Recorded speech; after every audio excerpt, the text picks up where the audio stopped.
High বন্ধুরা, তোমরা দেখছো সুন্দরীর চ্যানেল। এরকম রান্না হচ্ছে। এরকম বন্ধুরা আমার কচুরলতি হচ্ছে চিংড়ি মাছ দিয়ে। আর এখানে হচ্ছে এরকম কচুরলতি চিংড়ি মাছ দিয়ে গেছে। এখানে হচ্ছে মাছ।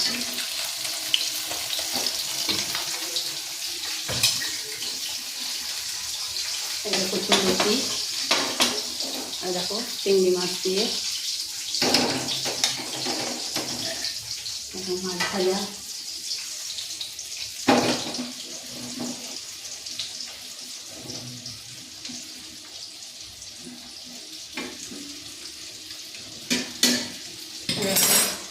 কাতলা মাছ আমি আলু দিয়ে কচু দিয়ে দেখো মাছ ভাজা হচ্ছে।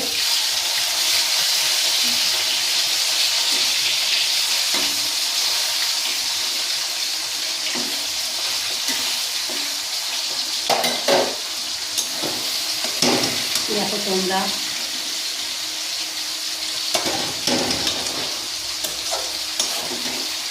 আর তোমরা কেমন আছো? ভালো আছো? আমি ভালো আছি। হ্যাঁ, তোমরা কেমন আছো? ভালো আছো সবাই? আমি ভালো আছি। আজকে হচ্ছে শুক্রবার, তা আমার তো সব রান্নাবান্না হচ্ছে। এদের ভাত হয়েছে, বেগুন ভাজা, তোমার থোর যে কলা গাছের মধ্যে সাদা জিনিসটা থাকে, ওটা তোমরা কী বলো কমেন্টে জানাবে। আমরা থোরও বলি, আমরা ভাদালও বলি, আর তোমরা কী বলো আমি জানি না, জানাবে। আর ওটা হয়েছে শস্য পোস্ত দিয়ে।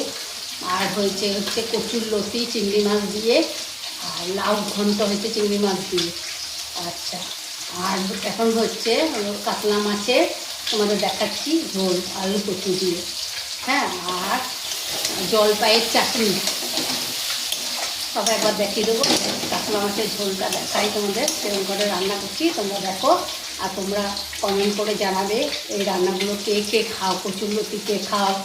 তারপরে যেমন কচু শাকের তলায় হয় লম্বা মতো, ওইটা কচুরলতি বলে, কচুরলতাকেও বলে লতি বলে ওইটা। আর চিংড়ি মাছ লাউ দিয়ে তো নিশ্চয়ই সবাই খাও, অনেকে আবার খাও না। কেমন করে রান্না করো কমেন্টে জানাবে। আর আমার রান্নাগুলো ভালো লাগলে লাইক শেয়ার কমেন্ট করবে, জানাবে। তো দেখো তোমরা আমি রান্নাটা করছি। মাছটা ভাজা হচ্ছে।